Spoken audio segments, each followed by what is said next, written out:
ALOOORSS gonna try to get away. Kiin's coming in for the 1v2. He knocks him back. He knocks him down. Okay, I think I will just walk on him and Q flash him, okay? Okay. Heads down. Nice jumping and her flash. Huge. And Bwipo does nothing. Shockwave on 2 won't matter. Inspired's about to bleed out. Chovy's dominating, and Kiin won't stop. Double kill. Gen.G will not go quietly into the night. They do not want to repeat the drama of 2023. We're not that far in the future yet. And, well, they have to look into the near future because Game 5 is coming. Either of these teams are on the precipice of, on the one side, one of the biggest disappointments for the LCK ever, and some of the biggest NA-phoria on the other side possible for FlyQuest. And Gen.G had to pull out some trump cards, you know, the Kiin Sante, the Canyon Nidalee. They're pulling out all the stops here, Shocks, and we wouldn't want it any other way but being pushed to an epic game number 5.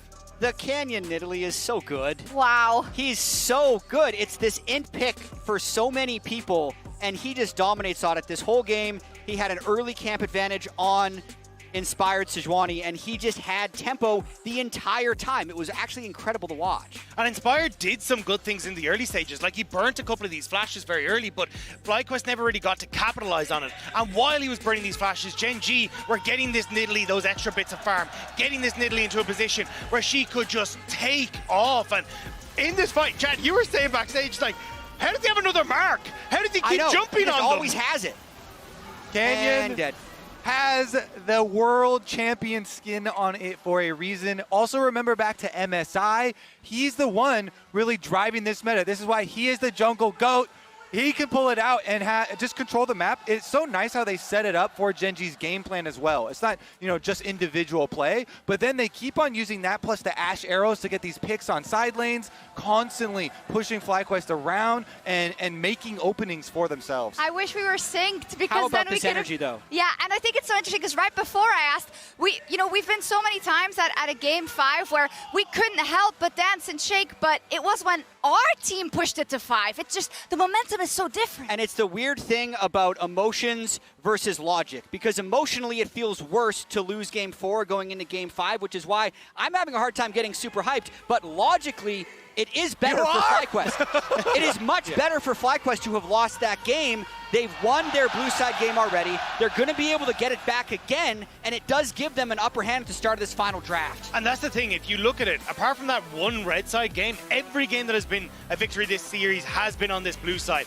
It's opened up picks like the Ashe, it's opened up the lack of counter pick for people like Kiin as well, so I think it makes things significantly easier being on that blue side, but we'll have to see, because my word, has this been down to the tooth and nail fighting. The lane swap was also really big in getting them off the level 1 here. So really big start to the game for them.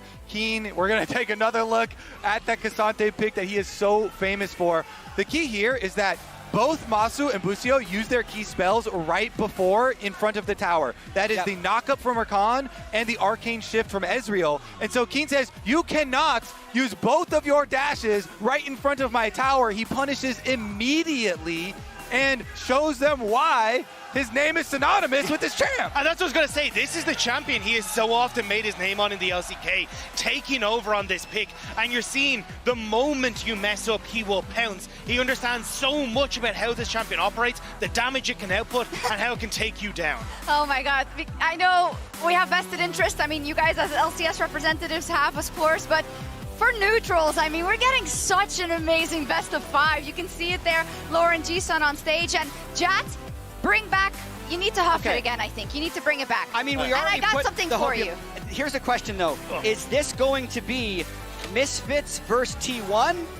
Or is it going to be G2 versus RNG? That's exactly what I said before we got on the desk. What is it? Was that going to be a question to me? I'm sorry. It's okay, don't worry about it. G2 versus RNG, obviously. I don't need any more of the opium. I'm trying to not have a headache right now because the energy in this stadium is crazy. They're actually going to blow the roof off this place. I've got some hopium for you though. Okay. Chovy this series. Has he been he's been overpowering or not? I think he's been pretty invisible. I mean, the fact you saw this Silas come through, he had 18k damage, didn't really do anything particularly much. Even this game, yes, he had some moments, but this game was about Kiin and Canyon taking off, and I think there's been moments where he's shown, but like, Chovy's not CSing great. Quad has had good matchups into him, and yes, he has some decent KDA, but like, you look at that damage percent, it is other people that are on this team that are really stepping up to make sure they come through. And for someone that is supposed to be the best mid laner in the world, for someone that has continuously stepped up for Gen.G, for someone that we saw raise that title at MSI, this is not a championship winning performance. And against Quad, their friendship, them coming up together, the fact that this should be a done deal, but the fact that Quad is saying, no, even in lane, I will go toe to toe with you. I will hold my ground in this series. That is such an insane story. It absolutely is. I love the guts that FlyQuest has had this entire series and their ability to bounce back after a loss. If we're actually going to get a little hopium here, they got smashed even harder in Game 2 than they did in that Game 4, and they bounced back in Game 3. So I think they believe they can do it, even though they know how formidable these guys walking out are right now. This has been the best team in the world all year. I want to see what FlyQuest can do on blue side, not being locked into Yone Aurora bans here. The draft, we've been talking up this draft so much between these two teams. We know they are both creative. We know they both can still pull out surprise picks. 2,191 days ago it was that Cloud9 set aside a Freak of Freaks. LPL hadn't won Worlds yet. Chovy's debut year was at Griffin. Bwipo was a rookie, and now they could do it. Chat, I mean, what would it mean? It would mean absolutely everything. It would be massive for the LCS because FlyQuest is the representative, but they have spoken themselves about how they are only able to be this good because of the competition they faced within the region. They have confidence, they have great mental game, they look calm onto the stage, and if anyone's gonna do it, it's gotta be them. And do you know who is on that Freak of Freaks lineup? Kiin. Oh. Same man that is sitting there right now. Hey, this like could it. be another one of those moments where the LCK just cannot match up against North America. Oh my gosh, and we still have a minute, we're not even done yet, but we've used up all the hopium. It's unbelievable, I have to say. Also just kind of the manner in which they're playing, right? And it's for Gen.G, the stress is so high. Can you imagine coming into this matchup the way they have? Can you imagine, you know, being knocked down a peg for the summer finals and saying that is not gonna happen again, our eye is on the prize? Because if this roster can't win Worlds, who can? Well, you're about to fly out in the quarterfinals. Time for FlyQuest to channel some KT energy. How about that? I love it. I also have to say on the side of Gen.G, it could be a career-defining game for Chovy. If he wins, people will forget about it. But if he loses, falling short 2 years in a row in the quarterfinals of Worlds while coming in as the best player in the world would be disaster. It's the year of the duck, baby. It's finally arrived. And I was going to say, for Gen.G, like, the stumble in finals, I was trying to get shaken off. Oh, well, they beat Hanwha again. You don't get a second chance here. This is it. This defines your entire year for Gen.G and is the potential for FlyQuest to have the biggest upset we have ever seen in League of Legends history. Emily had a really good quote that she said yesterday when she was on the desk. This is why we watch Worlds. I think it is very applicable to this moment right now. Absolutely. This is why we watch Worlds, and this is why we're going to watch that Game 5 and hope that FlyQuest bring it home.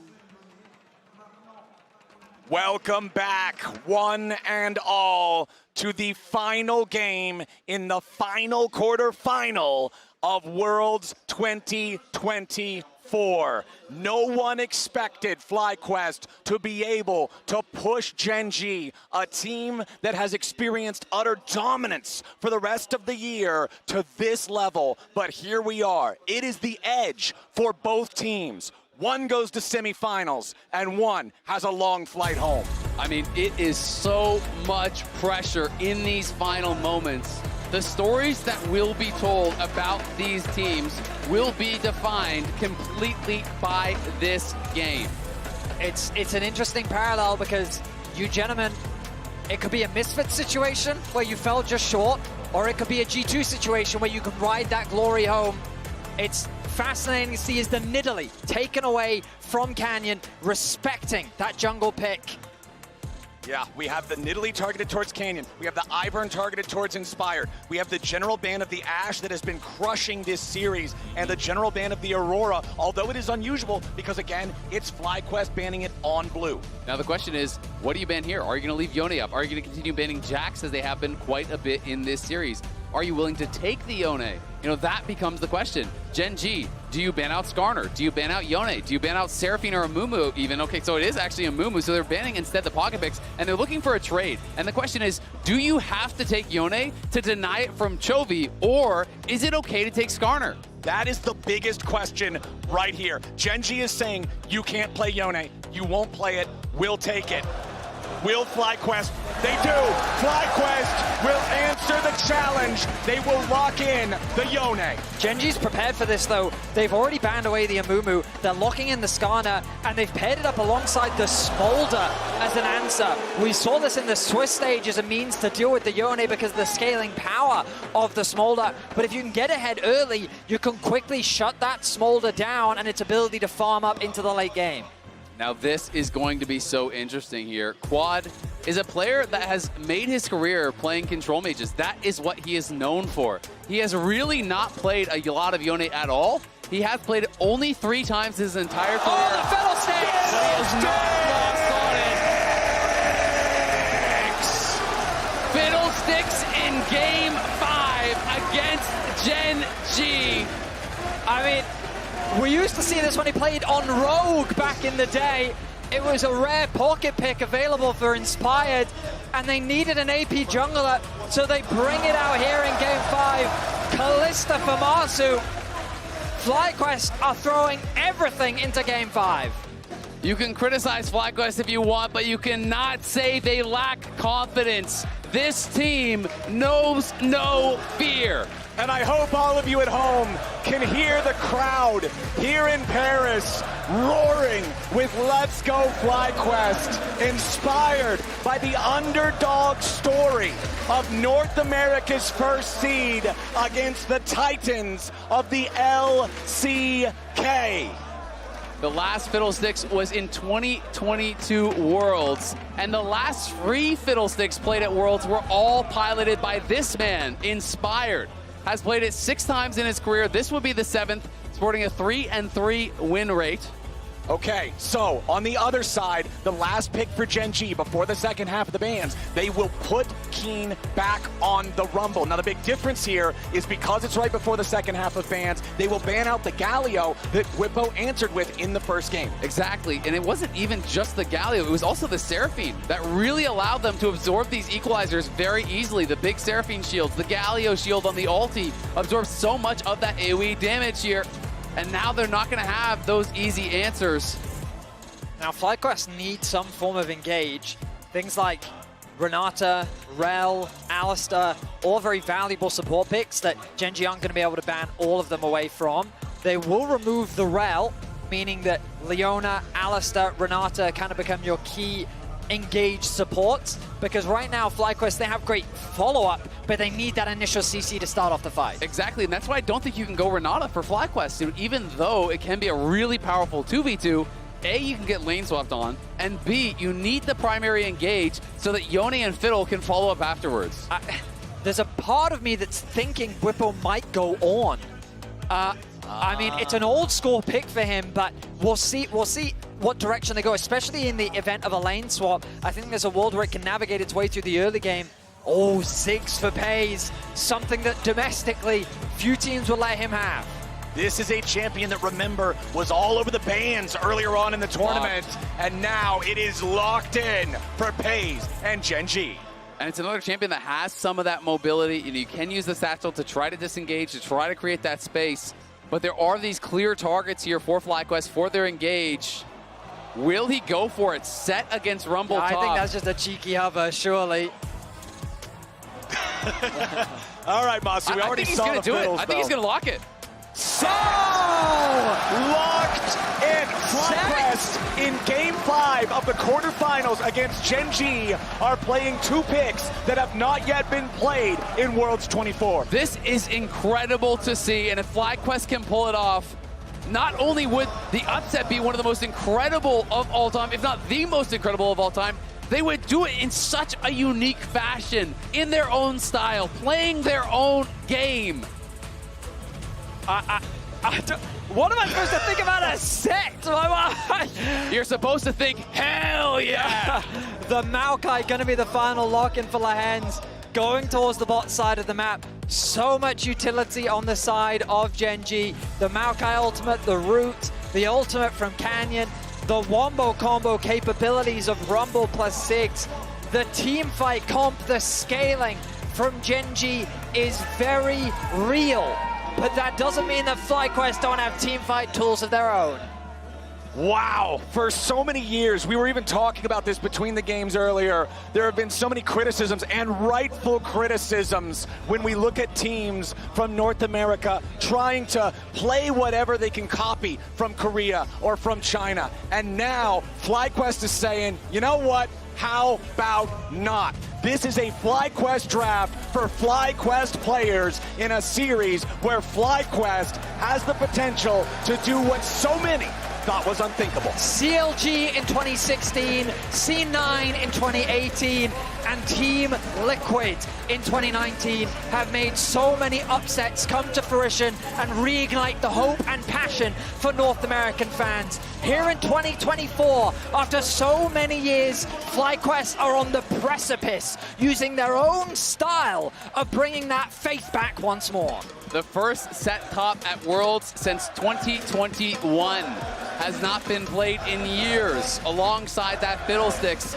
This is not something Gen.G will have prepared for. This is not something Gen.G will be familiar with. But you look on the other side, Rumble, Skarner, two of the most common champions in the whole tournament. The question is, does that give FlyQuest enough of an edge, knowing the matchups better than your opponents will? It's so fascinating because this is the style of comp that you'd be seeing in them domestically. This is the playoffs type of Gen.G that we saw from the LCK. Meanwhile, FlyQuest have just said, this is our meta, baby. We're going to do what we think is best. And it makes sense, Gen.G, you are up against it, going towards comfort here in a Game 5 where your whole year rides on this. Exhaust for Lehends. That'll be very useful against the Fiddlesticks. Yep. Inspired also with a Summoner's Spellbook, though. That's something we don't see a lot of it these days. We'll have to keep an eye on when he changes those spells and what they become. It isn't something you see a lot of, and something that I have actually seen in the past, watching some Fiddlesticks one tricks, is for key fights, they can go over to cleanse. You can cleanse Exhaust. That's a good idea. So you can actually play, in a way that is pretty surprising. But Fiddlesticks, one of the biggest things about this champion is you need to maintain vision control. Yes. You have to be surprising your opponents. You will always be getting reacted to if you are, on vision, if you are on wards. So controlling space, controlling fog is massively important. And we'll see if they can do that against Gen.G, who is known as one of, if not the best macro teams in the world, is an expert at stopping that sort of play. Well, here we go. We're getting into it. The laning phase. Nice knockback. Exhaust already expended. Yeah, Massu hit with that Summoner spell means FlyQuest will just accept that as a win. No lane swap, importantly, in this fifth and final game. All right, Azael, I'm going to rely on your expertise here. Do you know much about the Sett Rumble matchup top lane? I mean, Sett is just really difficult for a lot of melee matchups because you can walk forward. The E and the passive autos do so much damage.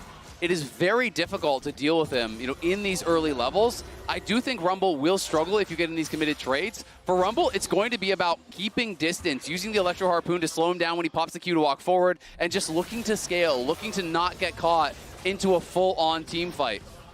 Well, that wave is a bit of a horrible spot for Quads. Yeah, all the it's rough. minions are just at slightly awkward HP, which means he's going to lose a lot of farm there. This is kind of the idea behind the Smolder. You can easily stack up against the Yone, and you can just kind of bully him out of the laning phase. At a certain point, it will be possible for Quad to win out on the 1v1 trades, but in this early phase, he's just going to have to accept the futility of the matchup. Exactly, and remember, it's not just the last hits for the stacks. Every time Chovy hits Quad with that snot, it's another one of these stacks. It's more acceleration towards those critical breakpoints for making sure the Smolder can become that insurance policy Gen.G needs it to be. And Chovy is just making this a nightmare for Quad. He is playing past the minions as far as he can up, without getting hit by the tower. Every single time you're going for a minion, you're getting autoed and then you're getting queued. When you back off and you're limited in where you can go, you're going to get hit by the W. It is very difficult for Quad in this position because he needs to get as much farm as he possibly can.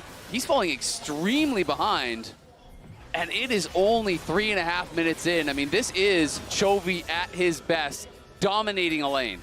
And this is what he needs to do. We've talked so much about how Chovy considered the best player to never win Worlds, considered potentially the best player in the world right now, but always coming up short in these big moments. He's got to step up now when it matters. Look at the potential dive in top lane. That is a mega stacked wave, and Inspired has made his way back towards the bot side of the map.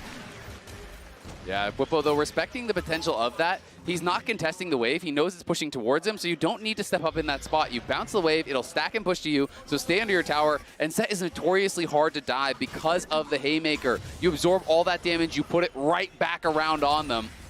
And so they can't look for it. They only really could have gone for that play if Bwipo overextended, and he didn't. All right, Bwipo happy to just fall back here as Kiin gets the wave shoved in. Bwipo is also down in farm about the same amount as Quad. Of course, he will have more to collect up here as the wave crashes into the turret. Canyon showing up down here in bottom lane, wards the tri-brush, but does not make his presence known as Massu and Busio are at least the lane that is holding on, that is breaking even with their counterparts on Gen.G, but winning both solo lanes is a very good omen early here for the Korean team. Yeah, it absolutely is. And I mean, Bwipo not able to land the center of that Haymaker. So, you miss out on that true image, miss out on that bonus damage, and Kiin is really making this difficult here for Bwipo. Sett obviously does have a lot of health regen. You can be pretty durable, but when you get put that low, it's time to go back to base. I mean, Kiin finding advantages in the 1v1. I imagine the big advantage of Sett is when you're looking into a Smolder and a Ziggs, they can be difficult to lock down. But when you've got a Maokai diving into you and a Skarner, they're great backline delivery tools. Yeah. So that's where Sett thrives. And so if he is the person that Gen.G becomes scared of, what does that draw your focus away from?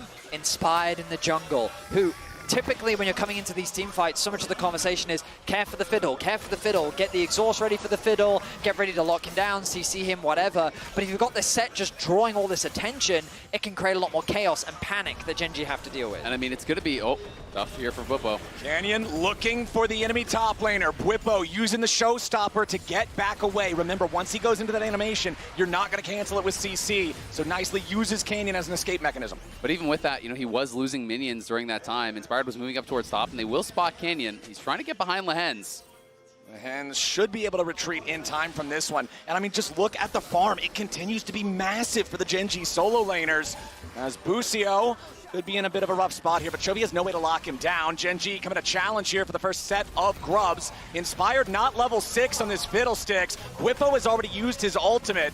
FlyQuest don't want anything to do with this fight, and a Gen.G team that's already almost 1,000 gold ahead just off of laning secures the first 3 grubs. Yeah, I think Inspired was really hoping to just steal 1 grub and then get out of there, but he wasn't given the time to do it, and here they come again. Bwipo has no ulti this time. He does have flash, he does have the Haymaker. Boom, there's a big punch. Bwipo stays fine. And looks like he was able to actually interrupt Canyon's E with his own, snapping him out of that charge there, keeping himself safe. So well played there by Bwipo, but it is Gen.G with full control here. 800 gold ahead. They scale very, very well. And when FlyQuest commits to a team fight, it's going to be all about having the perfect execution in the first moments of that fight. Yes. Fiddlesticks ult, Yone ult, Sett ult. All of these have to be picture perfect, or Gen.G is going to disengage, and then they're going to kite you out, and they're going to burst you down in the long run. All right, here we go again. Lehends and Peyz versus Bwipo, using the Haymaker early to try to nullify a lot of the upfront damage. Bwipo exhausted now, flashing to try to get away. Canyon coming around from the side, expect the impale here from the Skarner. Bwipo with beautiful footwork to get away from the 3v1. I genuinely thought Bwipo was dead there. He didn't flash until the exhaust came through to create enough space between him and the bot lane of Gen.G. But he's doing a good job of soaking up a lot of this pressure to provide space for FlyQuest on the bot side of the map. Exactly, and look where that gold is going. It's going to Massu here, pushing in that wave, trying to farm these plates. Bwipo really stepping up. They have pressured him hard. Gen.G and a lot of their wins have been able to prey on Bwipo in the side lanes. They've been able to put him really far down, and clearly they are seeing that as the recipe to success. But Bwipo's not giving it to him this time. I'm actually very surprised to see that he's caught up in farm to Kiin. I'm curious as to what Kiin was doing in that window because I wasn't keeping track, but the fact that that gap is closed, Bwipo was able to get a bunch of waves on top side. And I guess Kiin was at risk of getting dived, so he must have been zoned a lot with that heavy investment from FlyQuest on the bot side of the map. Because I was getting worried for FlyQuest. The thing about their comp is it's exciting. It's cool to look at. The idea behind it is good, but they're conceding a lot in the early game. They don't have a lot of tools to really contest. And that's why Gen.G is very quick to find these advantages. So finding that punish on the cross map to deny Kiin that farm and experience is crucial. It absolutely is. I mean, it's so important to be able to stay relevant, to stay close in gold, and they've done just that. They're only down 300 gold at this point. You can see Inspired has actually spellbooked over to Ignite, so he does not have Smite right now. So he is trying to look for some sort of a fight. We'll see if he can find it during this window. Canyon up top again, this time finding his way towards Busio and Massu, who have swapped up to this part of the map, but it's not going to work. Busio is level 6 now, Unbreakable Will available on the Alistar. We're talking about wombo combos a lot for FlyQuest in this composition. Part of that includes Fate's Call from Massu, throw Busio in there, the Bowling Ball of Destruction, the original Kalista buddy in the Alistar to try to, again, have that massive AoE CC. But back on Gen.G's side, they've still got a pretty even state in terms of gold. They're still stacking on this Smolder. Quad, again, gonna be safe, but under pressure from Canyon. And quietly, we have to note, Inspired is creating a pretty big farm advantage. It's been Canyon nonstop looking for these plays, but not really finding them. And Inspired is just farming away, farming away. Fiddlesticks can be such a threat in these team fights. You find that good ultimate, you can decide the whole game for yourself. All right, the thing I'm still looking at, first 3 grubs did go the way of Gen.G. That was back when Inspired was still only level 5. We'll see if FlyQuest can secure any kind of a neutral objective for themselves now, as the second set of grubs is not yet alive, but the Drake is still around, that first spawned Drake, and that's going to be Gen.G's property. Canyon will take it no contest. Being able to secure those grubs would be a big deal for FlyQuest. I think that something worth noting is, as Zale has mentioned so many times this series, FlyQuest are willing to show restraint. If they feel they're not strong enough to fight, then they will just concede the objective. And to their credit, in the games that they've won, they've been more than happy to do that. They've fallen behind before, and they've leveraged their strong team fighting to claw their way back into games. So the fact that they find themselves at these deficits, sure, is a little bit concerning. It's understandable, but at the end of the day, they're playing for the fights. They're playing for the 5v5. Exactly, I agree completely, Vetty. And I think it's so interesting when you consider that it wasn't that long ago that there was this narrative about North American teams at Worlds that would do nothing and then just lose the game. You get outplayed in the one fight where you have a shot and then the game would be over. FlyQuest is changing that narrative. FlyQuest is showing that, no, you can go toe-to-toe with these teams in a 5v5 if you draft correctly, if you play to your win conditions, if you execute on a high enough level, you can take on Gen.G head-to-head and beat them.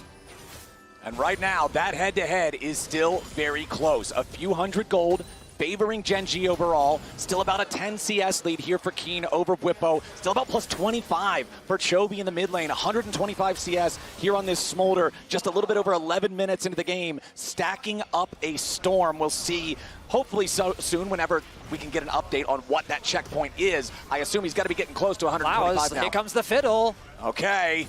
Inspired on the approach, but he is going to walk over a ward. The Sapling's going to see him there as well. So stack update, Chovy at 120 already here. Okay. 11 minutes in. That is a ridiculous pace. He's going very fast at this point, and it is just going to speed up and speed up. I mean, hasn't purchased any CDR, so to be at that point is very impressive. FlyQuest, though, over on the grubs here. Gen.G moving to potentially contest. Inspired, working on all of them. He can use that W to drain them all down. There comes Mom, but FlyQuest look like they're just going to secure all 3 grubs. No Void Mites for either team in Game 5. FlyQuest is grateful for the leash. 2 ultimates invested, and easy secure from FlyQuest. You can see the idea there from Gen.G. Use those ultimates to try and steal, but great patience from FlyQuest to resist the urge to lower the HP enough to allow the steal. Exactly, no panic there. And Quad, yes, he is behind, but the disadvantage has stabilized, and he got a call, and it's about to cash out, and that's going to eliminate actually a lot of this gold disparity in the mid lane. So, you know, Quad hanging on, you're laning against Chovy, it's range versus melee. Of course, Chovy is going to be very far ahead, and now with that call cashing out, he is dead even. He is down less than 20 gold behind Chovy, so the mid lane lead is nothing. Which is crazy, considering he's, what, 30, 25 CS down? Call's not bad. Yeah. Works out, works out. The gold itself for the entire game is now also back to dead even between the sides. We've talked a little bit about it, but I want to revisit it. Canyon has been all over the map. He's been making trips to mid. He's made a lot of trips up to top, but it hasn't resulted in anything yet for Gen.G. We are 13 minutes into the game, gentlemen. 45 seconds left on the clock till plates fall. No kills. And this is the game 5 we wanted. No early snowball from either side. It's going to come down to the 5v5s that we wanted to see. And we talked about it in draft, this old school draft, which is kind of what defined the previous patch's meta on the competitive circuit, into FlyQuest's meta. A meta where they have been experimenting, exploring, and deciding for themselves what they think the strongest champions are on the patch. And I truly believe this series, this game, could be something that completely changes how people perceive draft, how people perceive champion strength, and how people perceive the meta going forward in League of Legends. If FlyQuest is able to take down Gen.G, utilizing champions that no one else is playing, doesn't that just mean that people are not evaluating champion strength correctly? Oh yeah, I completely agree. But it does come down to winning. If you does. get close, that doesn't get you semifinals. People can wipe it away, say it's a fluke, it's a couple games, but you couldn't seal the deal. The narrative shifts so dramatically right around the win versus the loss. It Because does. at the end of the day, people remember the results, yes, and not the nuances behind them. And North America don't want to be in a situation where they were close. They want to be in a situation where they can hold their hands up. I mean, they should be proud of this performance regardless. But to get a win would be, I mean, as many have already said, one of the most historic, if not the most historic upsets in world's history. We brought it up in game 1, but to remind everybody, or to let you know if you weren't there for it, it was all the way back in 2020, the last time that a North American or European, a Western team at all, took a single game off of a Korean team in a best of 5. It was all the way back in 2018, Cloud9 versus a Freak of Freaks. That was the last time that North America beat a Korean team in a best of 5 series. That is 6 long years ago. And now FlyQuest have the chance to get rid of that international ignominy and put themselves in a spot where they can make other teams respect their presence here at this tournament. Exactly. I mean, it's absolutely incredible, you know, for the journey of these players, and not just the North American players, the European players and Quad, who retired after, you know, a disappointing performance in the LCK where he couldn't even come close to touching the likes of Chovy. Now here in North America has been really showing up. Okay, FlyQuest are starting up the Drake, but they're doing it on top of a ward. Busio is going to clear out the control ward from Gen.G in a banana brush on approach, but it looks like Gen.G is not interested in contesting this Drake. FlyQuest going to take that one. 0 stacks on the hard steal so far from Canyon. He is, of course, only recently bought it, but Gen.G are conceding these objectives. The gold is swinging into FlyQuest's favor. Blade of the Ruin King, double on the side of Quad and Massu. These are big spikes for both these champions, and now the side lane becomes a lot scarier for Chovy. And it is going to be a Chem Tech Soul here on the table.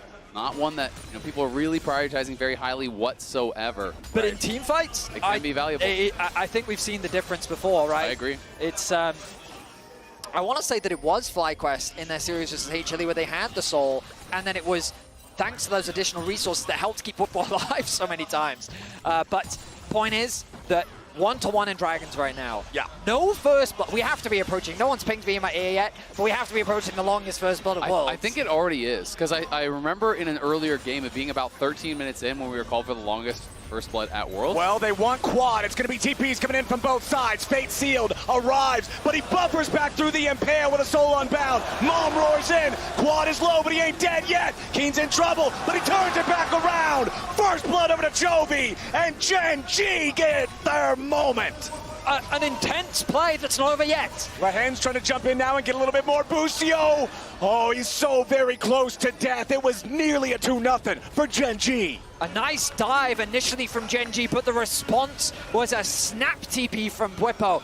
Quad executed so well, utilizing the E to create space, a really quick ultimate onto Chovy. I thought that he was able to outplay, but Kiin's Rumble ultimate swung the fight in Gen.G's favor. I mean, that was incredible from Quad. I want to see it one more time. I mean, he used the E to immune the Skarner ult. He nails the ulti in onto Chovy, snap back, immune Skarner ult, played it incredibly well.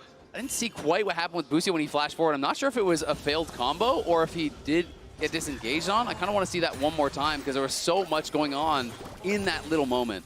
Well, I have now just been informed, yes, that was the latest first blood at this Worlds. Game number 5, slow and steady. Both teams all too aware of everything on the line in this one. Chovy continuing to stack up down here in the bottom lane as Inspired will move up and look to secure the Rift Herald for FlyQuest. I think that, Bwipo needs to be careful, doesn't have the ulti available. Does get a nice stun there onto Canyon. Haymakers the rest of the wave just to get rid of it and make sure that Gen.G have to back up. So as this objective is going down, we'll do a very quick stack check. 212. 18.5 minutes into the game. Back in the mid lane, though. Massu caught out of position. Peyz and Lehends getting the kill in the FlyQuest carry. That was the missing flash. Lehends forced his, his cleanse. He forced his cleanse down on that bot side around that skirmish. This time, uses the flash, flashes forward, catches him out with no cleanse. There was no shot for Massu to get out of there. And that's 2 quick towers secured for Gen.G. Bot mid going their way. They forced Bwipo back. And Chovy, I mean, I think 1 more minion. Okay, he's 2 stacks off the 225 mark. So, I mean, Gen.G very quickly finding an advantage here as we enter the mid game. Yeah, but still, the game is very close. It's not even 1,000 gold between them. It's just 900 and change there. Gen.G do open up the first real lead of the game, but FlyQuest well within distance here to make their mark on this, and we're gonna have to find out, will it be a fight around this next dragon? That's gonna be spawning in 120. The Baron obviously active here in just about 30 seconds, and this game is really ramping up in pressure. I really want to see FlyQuest get a good setup around this dragon. A minute's time, they need that setup to find the good fight. Remember, their siege, it's really hard to siege against a Smolder and a Ziggs. These champions can stall for days. So finding good fights, securing objectives are going to be crucial to find an advantage in this game. And I feel like this Smolder is just working out so well for Chovy so far. The game being so low octane, just giving him all that room to farm. You're talking about a player who is known so well for farming that if you have Chovy farm, it means you're farming way more than you ever should. He's already at that final stack mark before 20 minutes into the game. He's already on Trinity Force plus Muramana. This guy is set up to be the carry, but Inspired with the ulti out of the wall, immediately into the showstopper coming out from Bwipo. Busio jumps in, and Chovy is down. Quad goes with the Peyz seal, looking for Canyon now as well, but he's going to have to snap back here in just a moment. Gen.G's mid laner finally caught. Farm as much as you like. FlyQuest will take the kill on him anyway. Looking to set up for this tower on bot for the next dragon as well. The rewards do grow, but Chovy's up in 20. We'll see if he wants to do anything on the map with this TP, because for now, it's Gen.G heading out towards top lane, looking to take some more gold as the response. The biggest downside is that the kill went onto Busio. 500 gold into the Alistar, not optimal, but you'll still take the kill. Bot lane tower secured. I'm surprised FlyQuest chose not to go for the Drake, but ultimately it just ends up being an exchange of towers and a big kill onto Chovy. Worth pointing out here too, interesting itemization. We'll talk about it after we do the replay. So, Inspired, sitting in the brush, managed to make his way in here. Look at how long this little dragon is terrified for. He then gets CC'd by Bwipo into the follow-up from Busio, securing a quick pick. Nicely done there from FlyQuest. The thing I wanted to point out, the 500 gold that you're talking about the Busio got did allow him to complete his first item. He has the Abyssal Mask on the Alistar because you're up against both a Rumble and a Ziggs, and this is going to amplify the damage of the Fiddlesticks in the middle of the fight. Absolutely, and even the Smolder does some magic damage in there, plus there's the Maokai, so I do think it's actually a pretty effective buy. The question is it better than something like a Locket? Hang on, guys. We have FlyQuest going for a Baron sneak. Gen.G are none the wiser. So they have to be suspicious, right? Peyz. No, but look, they shot off the Scryer's Bloom. Okay, finally, Peyz gonna throw the Mega Inferno Bomb in there. Can they finish? They've got the Baron down to about 5,000. FlyQuest going from an insane Hail Mary right now. Kiin going into the pit as now the teleport's gonna come out from Chovy. Bwipo is already dead. Kiin's looking to take Inspired out of the picture now too, but Kiin's gonna die. Inspired also drops. 2 for 1, favoring Gen.G. FlyQuest went for the crazy play, and Gen.G are ready to punish. A double kill for Chovy. Church is in session. Everything falls apart for FlyQuest. The idea is so good. What Gen.G is setting up for the Dragon, they can steal away the Baron, they have the damage, but they get spotted out. Peyz reads the play, and the response from Gen.G was way too fast. I really wonder if the vision plan on top side actually kind of tipped them off. You know, I know that they realized then people are up on the top side.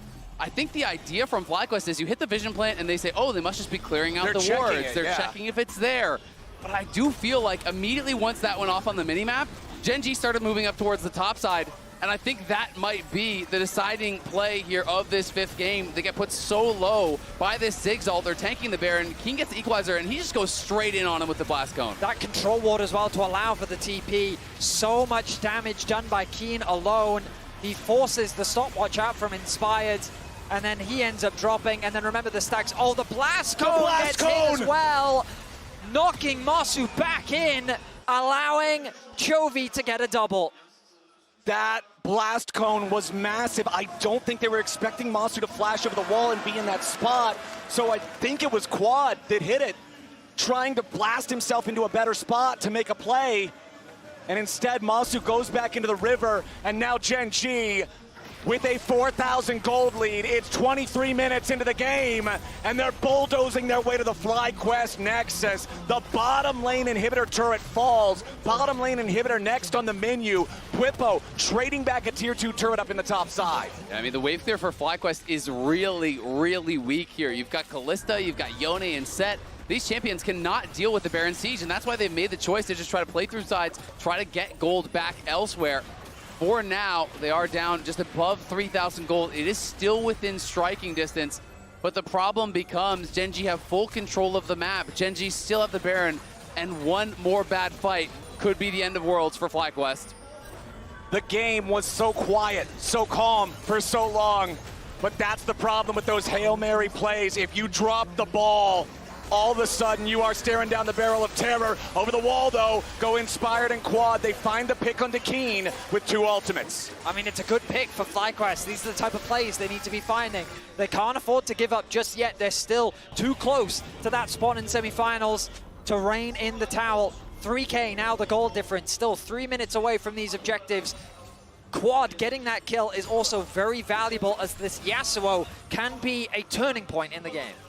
Yeah, Yone definitely very strong in these sorry, later Yone, stages. my apologies. Chovy, though, Same family, you're good. has the QSS now, gets that much harder. He's approaching that rapid-fire cannon as well, as Canyon will live this, but that is the Sterix being procced, and now FlyQuest getting corralled a little bit here. Yeah, Busio flashing over the wall, trying to make the play on Canyon, but he wasn't fast enough to get the headbutt the other way. Lehends coming in, trying to help him, but Chovy's ready. Mom's already been summoned. Canyon's low, but he ain't gonna be killed off here just yet. And already Quad bites the dust. FlyQuest again overextending, looking for their way into the back line, but a double kill over to Chovy. Bwipo's gonna die next. Gen.G are slaughtering them. A triple for the mid laner. Chovy will not be denied. FlyQuest try to go for another pick. They think that they've caught Canyon out of position, but he uses his ultimate to pull FlyQuest right into the waiting arms of Chovy. The flank from Bwipo looked good, but the play just didn't come to fruition, and Gen.G back in the driver's seat. They just didn't have the damage to make it happen. There's no ult in Inspired, and Massu wasn't even there, so they can't finish off these kills, and now Massu gonna get caught out. He's gonna go down as well. Surely there is no way out here for a Kalista. They'll give the kill over to Kiin this time, and Gen.G, over the course of 5 minutes, have taken a dead even game and shoved it straight through the heart of FlyQuest. A crushing situation for FlyQuest to find themselves in. Chovy's gonna TP in, Busio. Chovy just not afraid of this Alistar whatsoever. No respect needed, no respect given. Gen.G looking to put pressure on the tier 3 turret on the top side and mid lane at the same time. They did get flash off Chovy though, so he TPs in, he loses his flash, so that could be a small way in for FlyQuest. Let's see if they can find it. FlyQuest are going to have to find something big because Gen.G just keep the pressure on. Mid lane tier 3 is already out, and now the inhibitor could be next. But Gen.G respecting what might happen with the Fiddlesticks, backing themselves away. They throw the equalizer in a spot where even if they did get jumped on, it would be so hard for FlyQuest to follow up. Super minions continuing to pour in the bottom lane. Exactly, just getting harder and harder here for FlyQuest. They lost that bot lane inhibitor. Has been a thorn in their side ever since. You're down more than 6,000 gold here. Chovy did lose his flash, but still has the QSS, has those 3 items, has an immense amount of stacks now. 315 on the Smolder. It's just going to get harder and harder, it feels like, for FlyQuest. And when you lose full control of the map, it's so tough for Fiddlesticks to really find any angles, to really find any surprising ways to start a fight. We talked about how that setup for FlyQuest is so important, and you mentioned it, Azelle, that Baron really was the crux, the turning point. And as much as we'd love to sit here and say that like FlyQuest have potential angles back into the game, the problem is you go to the bottom of your scoreboard and you see Chovy, 300 CS, 6 one-on-one scoreline with 3 items completed and a QSS to mitigate the fear from Inspired. And when people want to talk about Chovy as one of the best, if not the best players in the world, you have to step up in these big moments. He has been able to do just that for Gen.G in this 5th game. Got a big lane advantage, has been pulling that through into the team fights. Busio, though, looking for a potential long flank here. FlyQuest needs to get creative, and they need to be able to find a way in. Gen.G, they broke open the game with the Baron, with the punish on FlyQuest's sneak, and now with the Baron alive again, they are in total control. Oh, no. Inspired and Massu in a very compromised position. Busio coming around to try to help them. Inspired has Ghost on his Summoner Spellbook to try to join up. Busio now looking to reinforce the lines as well, but it looks like it's going to be so hard for Bwipo to make his way into the fight as they have to try to save Busio now. Massu barely hanging on. Inspired back over the wall here with a Crow Storm, but it ain't going to be enough just yet. Massu can't even find any damage. Peyz stays alive. Redemption for the heal. Chovy's dominating, and Massu burns. Kiin gets the kill, and Bwipo will just try to get away from Lehends and Peyz. A double kill for Kiin. FlyQuest is aced. All 5 members of FlyQuest drop, and Gen.G will crush the hopes of North America. Gen.G was pushed to the limit. They were pushed to the edge, but they were built for these situations. They were built for victory. They were built to win, and they will do just that. Whether it's 3 games, whether it's 5, it does not matter. Gen.G has a date with destiny and the semifinals. When Gen.G got a lead, they did not let go of it. FlyQuest, they inspired so many. They did what so many did not expect, and as you said, Flowers, they pushed Gen.G to their very limits. The series was a battleground from start to finish. Analyst Desk, it's all you. When they needed him most, Chovy heard the call. He locked in the Smolder, and he went Super Saiyan in this game together with his squad, Gen.G, that did not want to make this be a blemish on what they want to achieve at Worlds. They adapted, and they overcame, and they're going to the semifinals. And it was a risk. You leave the Yone open, you say, look, I'm going to take the Smolder and I can answer this, and Gen.G, they slowed the game down massively, but these 5 men that are about to take it down in front of you, they have more than earned the respect of the international stage. Thank you, FlyQuest, for making us believe. I will remember this series forever. Huge respect. They made me proud. I hope they made all the fans at home proud in this series as well. 1st game win, 3rd game win. Willing to pull out stuff like Fiddlesticks and Sett in Game 5. And we're going to see how Gen.G does in the rest of this tournament. There's a chance this is the closest Gen.G gets pushed to elimination. We don't know what's going to happen in semifinals and finals. Gen.G only lost 3 series this entire year, and FlyQuest came incredibly close to knocking them off. They did. They absolutely did. We will be talking to Canyon soon. Something I want to dive into in a little bit as well pertaining to FlyQuest, right? These are the kind of performances because of the way you have approached these best of 5s versus teams that you're never meant to beat, like an HLE, like a Gen.G, that inspire generations and inspire a region and the young talent in the region that is waiting to step up, and which Massu, Busio are a part of, right? And I think that's beautiful, but like Oh my God, I wish they could have just finished the game 5. But you know what I mean, right? I know the feeling because it got down to the game 5, but I'm still so proud and so happy for them. Like you say, Massu here, he run Rookie of the Year. He is still a rookie, and he is shining so bright. I love what FlyQuest have done with this roster. The growth that we have seen from them over the course of this year does inspire a lot. And Gen.G, they're not done yet. Like, their sights this entire time have been set on finals, have been set on winning, and that is the direction they're going. Yeah, I mean, for FlyQuest as well, it was them playing their game. They never bowed to anyone. They never looked at anyone and said, no, we need to adapt because we can't beat them with our style. They looked at every player, every legend that has touched our game and said, no, we will make you bleed. And they did that here today, and I think that's what you should be so proud of. I think the greatest successes that we have had across the history of the entire game is when teams do just that. They stay true to themselves, and they did, like you say, in game number 5, pulling out Fiddlesticks, pulling out Sett. This whole tournament, FlyQuest refused to follow the path that other teams were taking. Still the youngest team as well.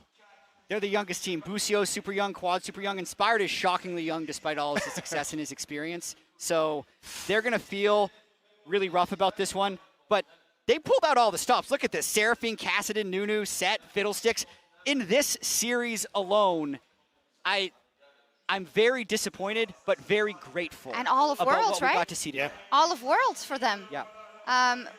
We're just waiting to see if the interview so with close. Canyon is ready as we... Oh, Massu. It was such a fun ride, though. Everyone sounds so depressed on this. What the hell? I'm still... It was such a fun ride to go on. And you have to have respect from the other perspective of Gen.G, seeing all these picks come their way and seeing the things that FlyQuest were trying to do in this series to throw them off of their game, to put Gen.G up against that, choker narrative again.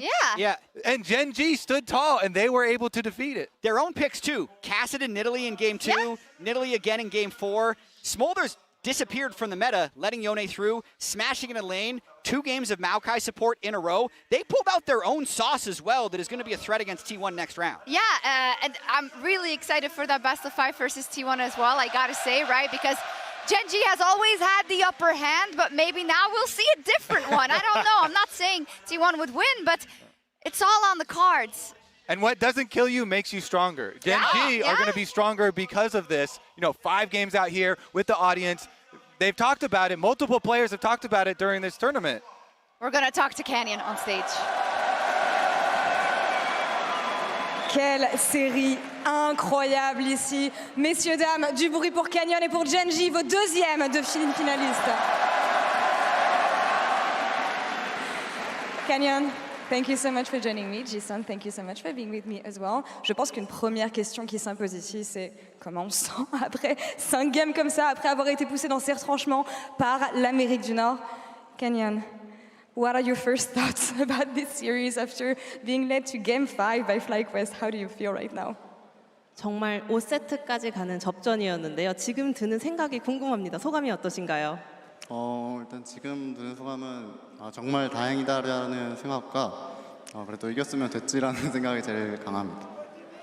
Right now, I am so relieved and a win is a win, so I'll take that. Une victoire est une victoire, on la prend et c'est surtout du soulagement ici pour Canyon. Un soulagement qu'on n'aurait peut-être pas attendu étant donné que Gen.G sont forcément une des équipes favorites et ce qui caractérise Gen.G généralement c'est le contrôle, maintenir le rythme de la game et ici c'est vraiment pas ce qu'ils ont réussi à faire durant cette série. Donc qu'est-ce qui a été compliqué ici? I think when you think about Gen.G and your style, it has to be control. It has to be the fact that you're going to be in control of the pace of the game and dictate the pace of the game. And it feels like throughout the entire series, you were not able to do so. I'm just wondering why.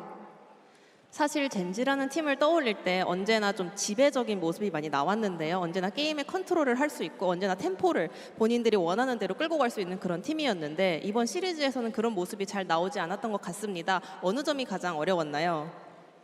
일단 상대방이 1세트 때부터 준비를 엄청 잘해왔다고 생각했고 그 순간 뭔가 저희가 긴장을 했는지는 모르겠는데 좀 초반에 많은 실수들이 나오면서 상대에게 초반 게임 주도권을 내준 게 좀 큰 실책이라고 생각해요. From the get-go in game number 1, I realized their prep was so on point. I think that maybe could have gotten into our minds. So we were feeling a little nervous after that, and then we started making a lot of early game mistakes, and we were not having prio. So I think that was the biggest kind of hurdle here. La préparation de FlyQuest était vraiment au point ici. Et après l'issue de la game 1, justement, ils se sont demandé si ça n'allait pas trop leur monter à la tête et si ça n'allait pas leur empêcher justement de dérouler leur jeu. Ça leur a fait faire beaucoup d'erreurs dans les débuts de la partie. Et il a fallu se ressaisir justement pour gagner la série à la fin. Et quand je pense à la préparation de FlyQuest, ils en avaient parlé, ces pics qui sont un petit peu uniques et justement le fait qu'ils peuvent innover dans la méta. Et j'ai l'impression que pendant ces Worlds, on peut jouer à peu près n'importe quoi. Et c'est surtout ça qui est important et c'est surtout ça qui peut faire la différence dans une préparation. On va voir ce qu'il en pense. I think that something that is typical of the meta right now at Worlds is that you can pretty much play anything. And I think about Fiddlesticks, for instance, that Inspired was playing in the last game. What is your take on the meta right now and how flexible you can be and how many opportunities it can open for you guys to draft? 이번 월즈 메타는 굉장히 유연하다고 생각하거든요. 굉장히 많은 픽들이 언제나 등장할 수 있는 그런 상황이고 오늘 경기에서도 피들스틱 픽이 등장했잖아요. 그런 만큼 현재 메타에 대한 캐니언 선수의 생각이 궁금하고요. 또 본인 스스로 어떤 픽을 좀 꺼낼 수 있을 것 같으신지 젠지 자체는 또 어떤 다양한 픽을 꺼낼 수 있다고 생각하시나요? 일단 이번 롤드컵 메타는 확실히 엄청 다양한 챔피언이 나올 수 있게 좀 이제 밸런스가 잘 맞다고 생각하고 있고요. 이제 저희 젠지도 이제 많은 챔피언을 좀 준비하고 있는데 아마 다음 대회도 쓸 기회가 엄청 많다 생각해요. 왜냐면 요새 좀 메타가 그렇다 생각해서. 네. Yeah, I agree that right now this meta kind of allows us to play whatever. You know, we can play whatever we want to try. Gen.G has been cooking stuff up actually in the kitchen, so I think in the next match we'll be able to showcase what we were prepping because the meta allows us to do so. Effectivement, la méta permet beaucoup de choses ici et apparemment il se passe des choses dans la cuisine de Gen.G qu'ils ont préparées. On n'a pas pu les voir aujourd'hui, mais j'imagine que c'est quelque chose qu'on verra la semaine prochaine contre T1. Ce qui m'amène à ma question suivante. Gen.G contre T1, je ne saurais même pas dire combien de fois on a vu ce match-up, mais on sait généralement dans quel sens ça va, en tout cas sur ces dernières itérations. On a vu que Faker hier était vraiment hype à l'idée, il voulait un banger justement pour cette série, donc on va voir ce que Canyon peut en penser. Gen.G versus T1, I don't know how many times we've seen this matchup, but this is going to be the semifinals for you guys next week. What is the anticipation for you, Canyon? Because talking to Faker yesterday, he wants a banger. 또 한 번의 젠지 T1 젠지 매치업이 성사되었고 다가오는 4강전이 바로 그 큰 무대에서 또 젠지 T1전을 치르실 예정인데요. 어제 인터뷰에서 페이커 선수는 또 한 번의 즐거운 경기, 좀 재밌는 경기를 보여드릴 수 있을 것 같다고 했는데 캐니언 선수는 다가오는 4강전 어떤 모습을 예상하고 있나요? 일단 어제 T1의 경기를 봤을 때 엄청 잘하더라고요. 그래서 저희가 좀 더 발전하지 않으면 좀 엄청 힘든 경기가 될 것 같고 뭐 그래도 저는 T1이랑玩할 때마다 확실히 엄청 재밌고 이제 뒤죽고 박죽하는 경기를 많이 했던 걸로 생각해서 이번 경기도 확실히 엄청 재밌을 것 같아요. I also watched T1 perform yesterday. They were doing such a great job, and I kind of realized unless we up our game next week, I think it could be a very tough one for us as well. But every time we play up against T1, it's a very messy one. We have a lot of fun, so I'm excited to play. C'est toujours le bazar quand ils affrontent T1, c'est toujours des moments assez mémorables et quand il a regardé T1 jouer hier, il s'est rendu compte qu'ils étaient très forts et qu'il va falloir vraiment qu'ils s'améliorent justement pour arriver à leur niveau la semaine prochaine. Je ne peux pas le laisser partir sans qu'il vous laisse un message. La journée a été longue, la série a été longue, donc est-ce que Canyon a un message pour vous? The atmosphere was amazing today. I don't know how much you felt it, but people were cheering for you, cheering for FLYQUEST, cheering for anyone, cheering for esports. Is there anything you want to tell the French fans today? 그리고 오늘 현장의 열기가 정말 대단했습니다. 젠지를 뜨겁게 응원해주시고 플라이도 뜨겁게 응원해주시고 e스포츠 그 자체를 사랑하는 마음으로 모두가 엄청난 에너지를 보내주셨는데요. 혹시 현장에 계신 팬분들께 그리고 시청하고 계신 모든 분들께 한마디 부탁드려도 될까요? 일단 오늘 경기장에서 응원해주신 분들 그리고 이제 시청해주시는 분들 정말 감사드리고요. 여러분들 덕분에 저희도 이렇게 큰 경기장에서 재밌게 게임할 수 있어서 저희도 정말 즐겁습니다. 그리고 다음 경기도 잘 준비해서 꼭 재밌는 경기 보여드리도록 하겠습니다. 네. 땡큐.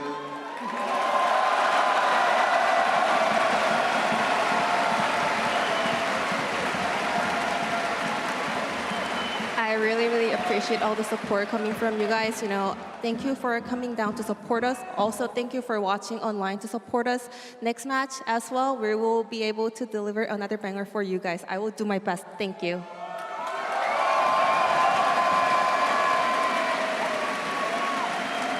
Il fera et ils feront de leur mieux la semaine prochaine et il est éternellement reconnaissant du soutien que vous leur avez tous apporté aujourd'hui. Paris, encore une fois, pour Canyon et pour Gen.G, s'il vous plaît.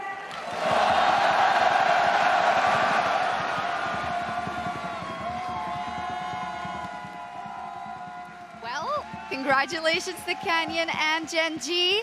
He said thank you, and Faker said merci, so I know who they'll be supporting next week. Just because kidding, of that, actually. Yeah, not because Faker is like the biggest player of all time.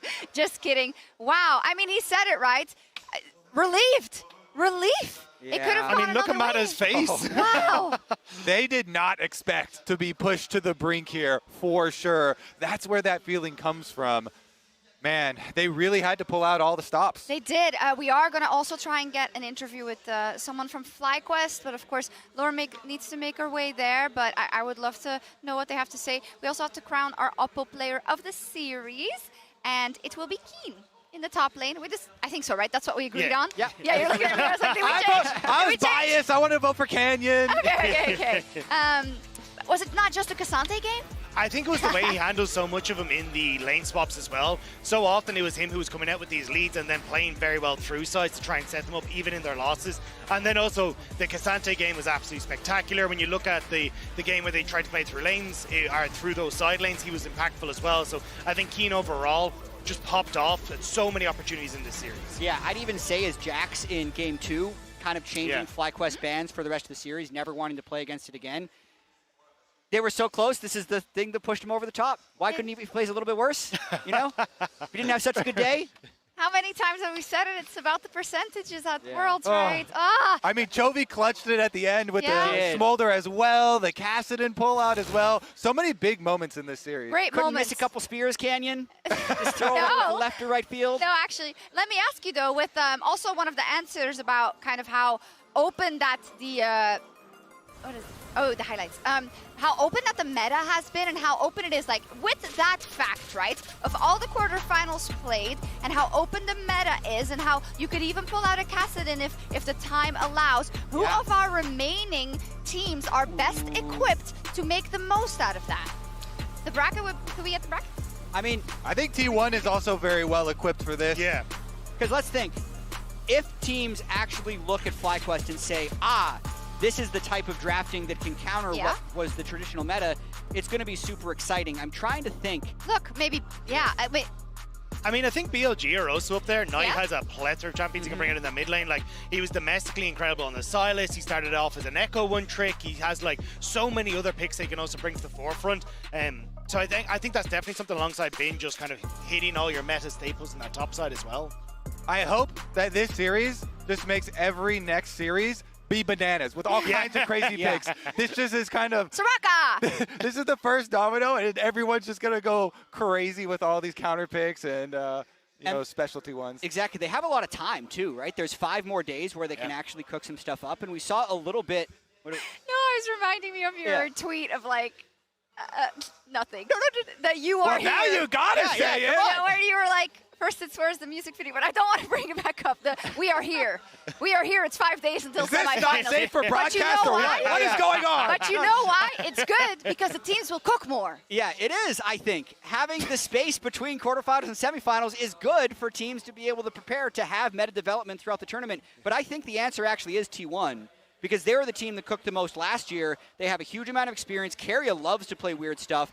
They're one of the teams that can flex Yone to the top lane successfully as well as they did in their qualifying match against KT. So I think they actually have a lot of flexibility that they can... But I think good answer. I think it's not even the point, like the fact that you've got so many different takes on each one of the roads to what you think the quote-unquote meta is insane. Like, when you look at that first, the Hanwha series, you end up with a whole heap of Sylas is the answer, Sylas is everything, we're first picking Sylas. But then when you look at this series, which Ashe was not in at all. Then you look at this series, Ashe is mega important. You look at picks like the Jax that have become super important.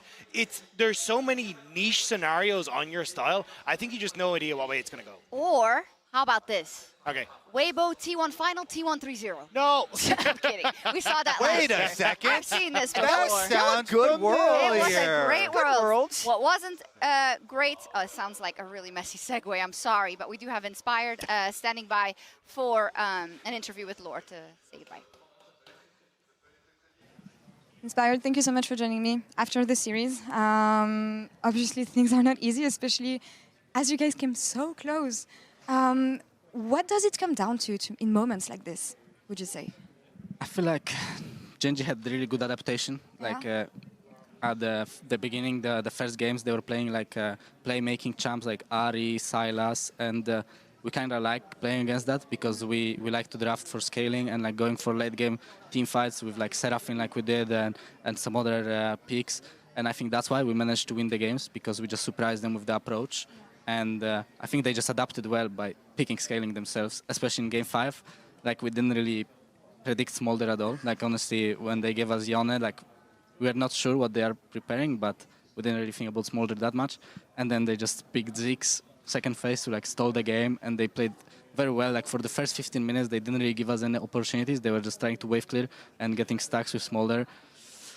And then they were stronger in team fights, so Yeah. I think the adaptation was really good by them.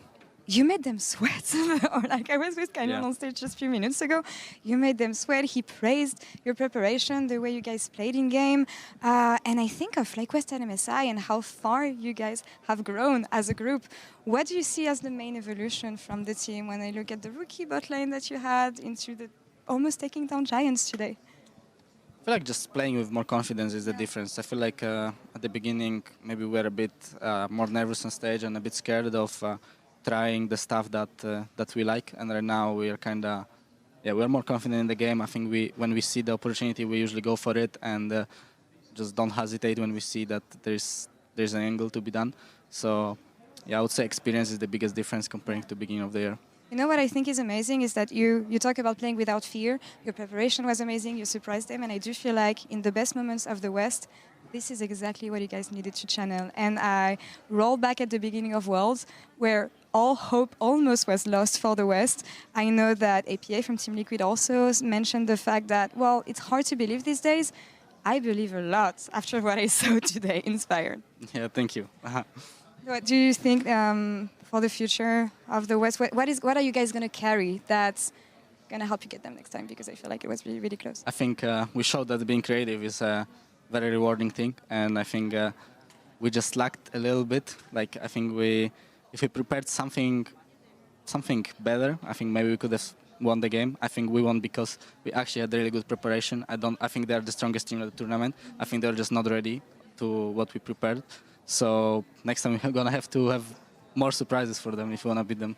I cannot wait to see what future holds for you guys. Thank you so much. Thank you. From the bottom of the West's heart, thank you so much for the emotions and everything this year. Absolutely, I love hearing it.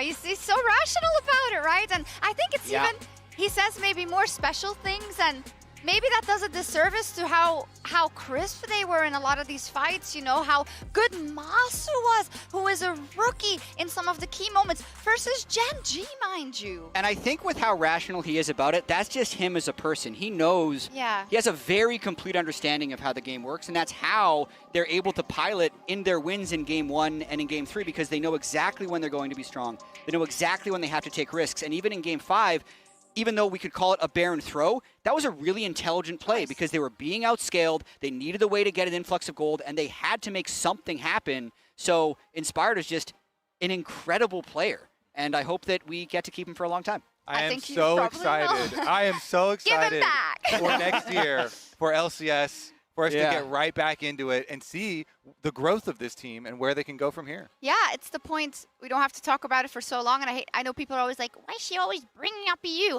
But when there was this period of things were doubted, there was this Misfits spark. There was this Vitality Rookies spark.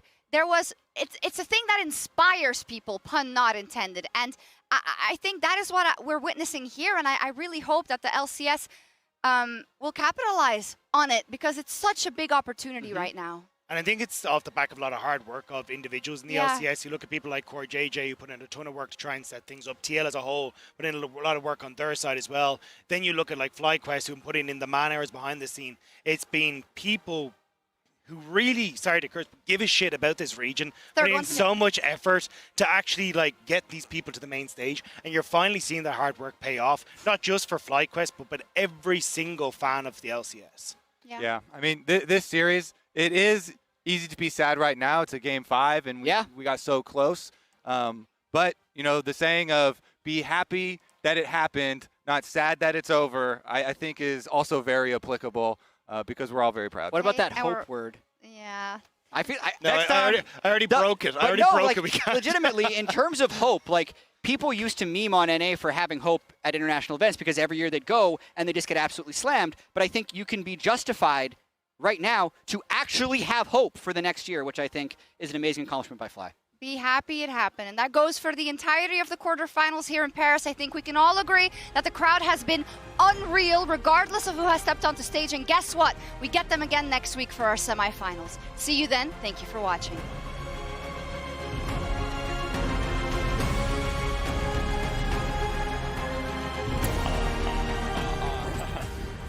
Are you Blitzcrank Quad? No, it's just Korean style mic check. Oh. Blitzcrank is Korean? Yeah, I think so. Immediately engaged, coming up from Busio. First blood of the FLYQUEST, and Chovy is down.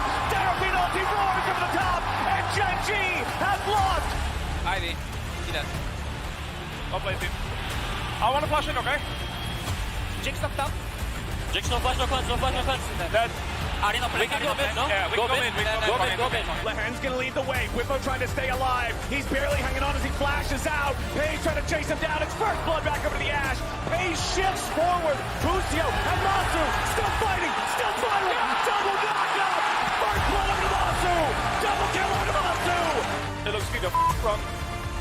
Okay, that guy entered. Okay, maybe. I'm blocking. Yeah, looks good. One by one. Front to back. We win here. Yeah, you can hit, guys. Just hit. You can hit. We aced them. Holy he damages him with the grenade over the wall. Chovy's death is going to be certain. It is going to be delayed. And FlyQuest just found their moment. Let's do it. Holy. Talk about a crop jump. Massu going to be forced to use that first summoner spell to try to get away. Kiin's coming in for 1v2. He knocks him back. He knocks him down. Okay, I think I will just walk on him and Q-flash him, okay? Heads down. Bwipo does nothing. Shockwave on 2 won't matter. Inspired's about to bleed out. Chovy's dominating, and Kiin won't stop. FlyQuest again overextending, looking for their way into the back line, but a double kill over to Chovy. Bwipo's gonna die next. Gen.G are slaughtering them. A triple. Man. Sad. My bad last game, really. No, it's okay. It's my bad too today. Nice try, guys.